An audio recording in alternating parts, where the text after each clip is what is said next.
ouais, puis on aime bien, parce que des fois ça fait un peu tache d'huile vers d'autres collègues, Et ça aussi, c'est intéressant. c'est intéressant, parce que ça continue à nous nourrir en fait, parce que les autres nous posent des questions, et du coup, c'est pas forcément des questions qu'on se posait nous. Et donc, voilà. Et puis, moi j'aime bien chercher, je suis tout le temps en train de chercher, et j'aime bien ça en fait. C'est ce qui me fait avancer.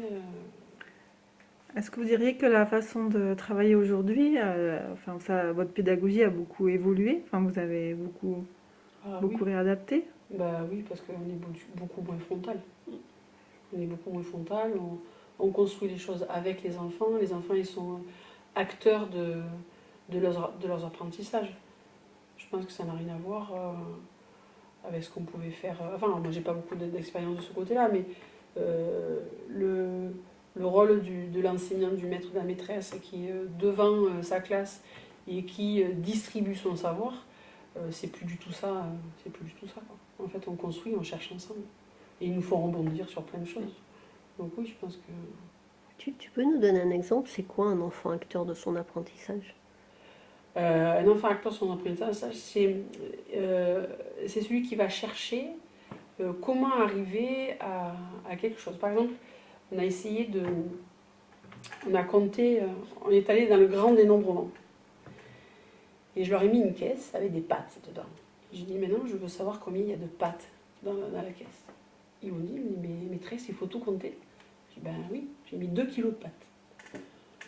Ils m'ont dit, alors, chercher comment on peut faire. Donc maintenant, là, moi, j'ai regardé. Je n'ai fait que regarder.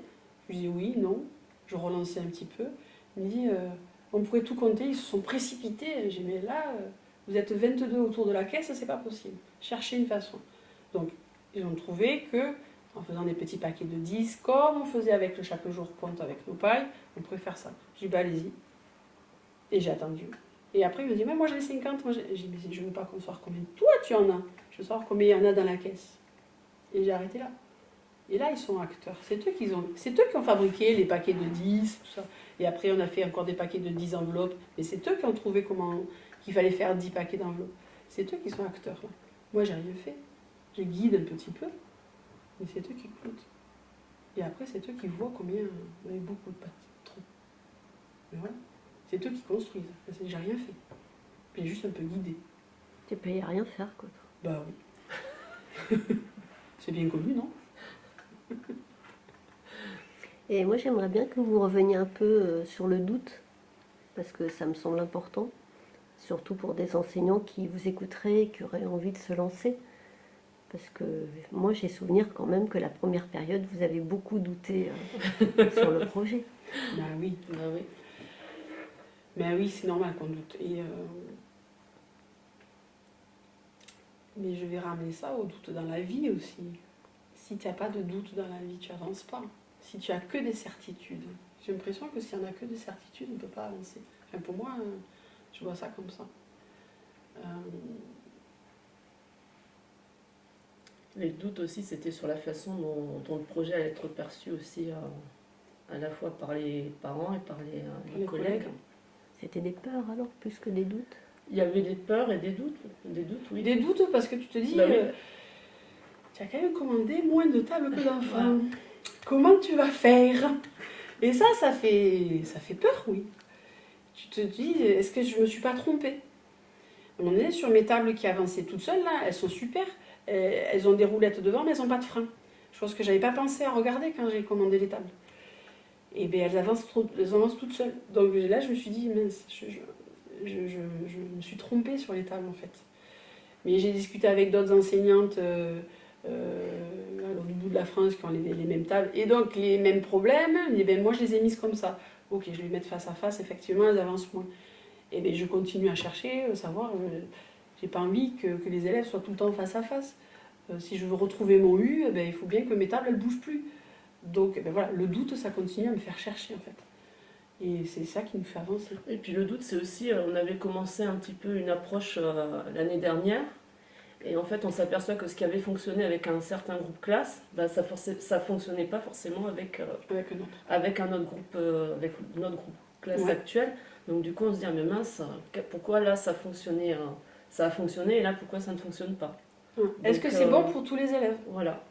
Est-ce que c'est bon pour tous les individus? Il y a des enfants qui viennent me voir, il me fait maîtresse, il m'a pris ma place. Je dis mais il n'y a pas écrit ton prénom sur ta table. Donc c'est pas ta place. Là, on a le droit de changer de table. Donc, il y a quand même des enfants qui ont besoin d'avoir leur endroit à eux. Donc, Et donc? ben, je pense que ça, il faut aussi le respecter à un moment donné. Peut-être qu'il faut dire, ok, ben ça c'est l'endroit d'un tel, parce qu'il a besoin d'être rassuré comme ça. Et il va aller au fur et à mesure, ou pas, vers d'autres outils. Peut-être que ça ne va pas à cet enfant-là, ce type de fonctionnement. Et je pense ça qu'il faut le respecter, il faut l'entendre. Il sera peut-être plus à l'aise l'année prochaine dans une classe plus classique. Ben, je saurai vers quelle enseignante, du coup, mettre à cet enfant-là. Voilà. Mais après, ils s'adaptent, les enfants. Parce qu'ils voient aussi les copains travailler différemment, ça va peut-être leur donner envie.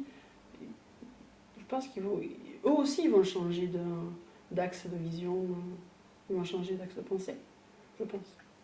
On verra bien. Mais du coup, tu leur vends du rêve, quoi. Enfin, on s'assure où on veut, on travaille comme on veut.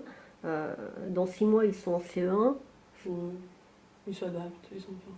J'ai pas de souci là-dessus. C'est une certitude, c'est... Oui, c'est une certitude.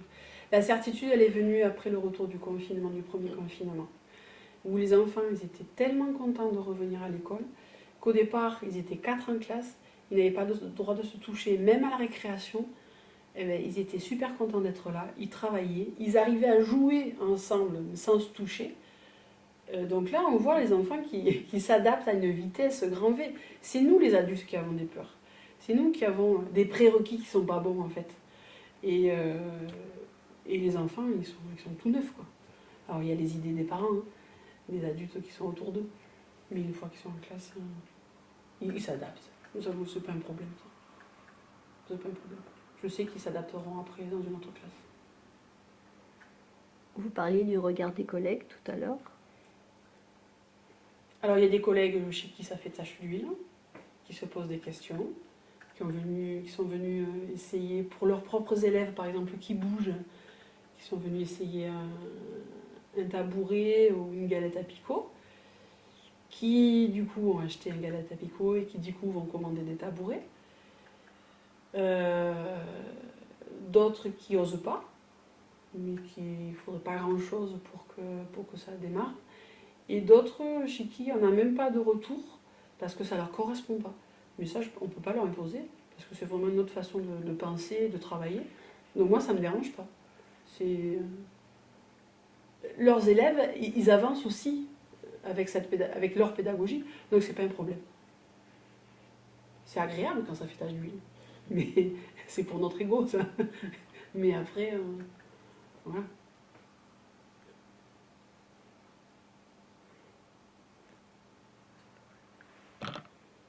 J'ai le droit, moi. Alors, juste, vous avez répondu, vous avez utilisé plusieurs fois le mot envie. Oui. Vous avez répondu à vos envies, et pour de pleines raisons. Moi, j'ai envie de vous poser la question, qu'est-ce qu'ils y ont gagné, les enfants? Alors, ils y gagneront de l'autonomie, parce que du coup, on travaille beaucoup sur l'autonomie, puisque chercher sa place, chercher quel atelier je vais travailler, comment je vais le travailler, le fait que je ne vais pas déranger la maîtresse, parce que la maîtresse, elle travaille avec quelqu'un d'autre, mais que je peux aller voir un copain pour m'aider, ça, ils vont y gagner de l'autonomie. Et ça, c'est gagné pour les classes supérieures et pour même la vie. Donc, ils vont surtout gagner de l'autonomie, en fait, les enfants. Et le fait que chacun ait pas sa table, ça permet de gagner en autonomie. Oui, parce qu'il faut trouver sa place. Il faut trouver là où je peux travailler, là où je travaille bien. C'est aussi ne pas se mettre à côté d'un copain. Parce que je sais à côté de mon copain ou de ma copine, je vais plus travailler, plus bavarder que travailler. Alors il peut y avoir du bavardage de travail, hein. Celui-là je l'accepte, mais du bavardage pour bavarder, là je leur dis, vous n'êtes pas en train de travailler. Si vous n'êtes pas en train de travailler, vous n'êtes pas en train d'apprendre. Qu'est-ce que vous êtes venu faire en classe? Donc l'autonomie elle est là aussi. Et du coup, alors c'est à eux qu'il faudrait poser la question, mais qu'est-ce qu'ils en disent? Ouais, je crois qu'ils aiment bien quand la classe elle change de situation. Hein.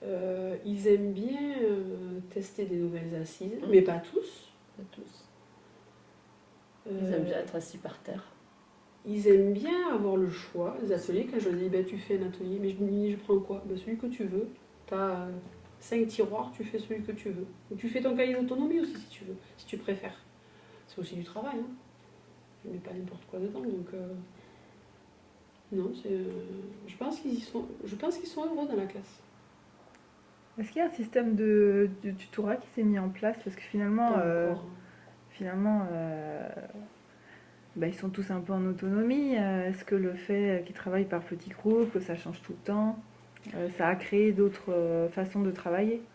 Alors, pas officiellement encore. Moi, j'en ai qui. Ça commence là. Moi, ça Mais se met en pas place. il n'y a pas de Il y a tuteur pas de officiel. Mais Quand ça, ils se travaillent met en en place. groupe, les enfants ils lecteurs, vont demander. justement. Ouais, Voilà, les enfants lecteurs qui vont redire la consigne. redire la consigne, ou qui Même vont, les enfants qui ne sont pas lecteurs, mais qui oui, se ou qui souviennent vont- de la consigne et qui vont expliquer comment faire. ou alors au niveau des manipulations aussi, qui vont Ouais. expliquer le jeu, la règle du jeu à des camarades, ou Ouais. qui vont lancer la manipulation, eux, à la place de la maîtresse, par Ou exemple. rappeler des règles de la classe aussi.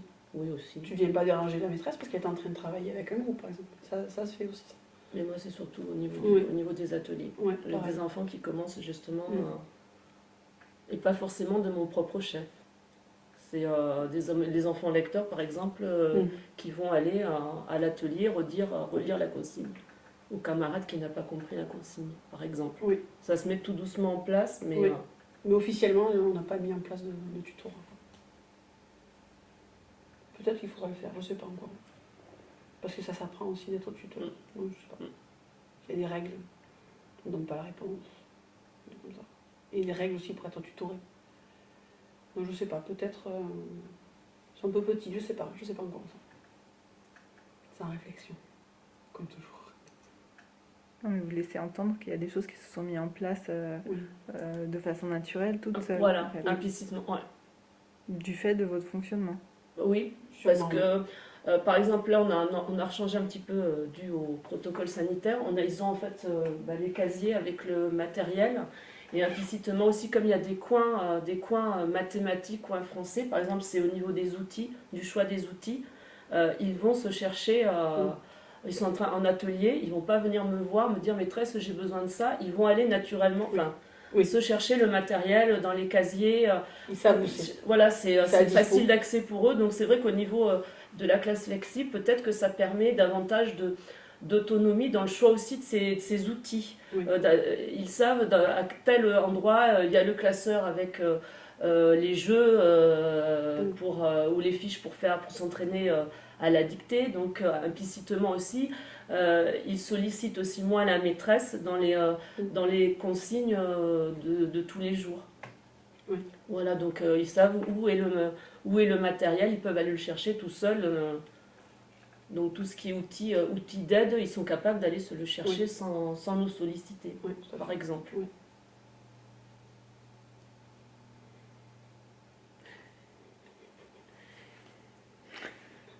Il y a quelque chose que vous avez envie d'ajouter, qu'on ne vous a pas permis de dire ou... Oser. Celles qui se posent des questions, ceux ou celles, pourquoi je dis ceux ou celles qui se posent des questions, osez. Lancez-vous. Ça fait pas mal. Vous risquez rien. Et vos élèves, ils risquent rien non plus. Osez. Donc on se retrouve en fin d'année scolaire pour faire un point. Volontiers. Merci les Véroniques.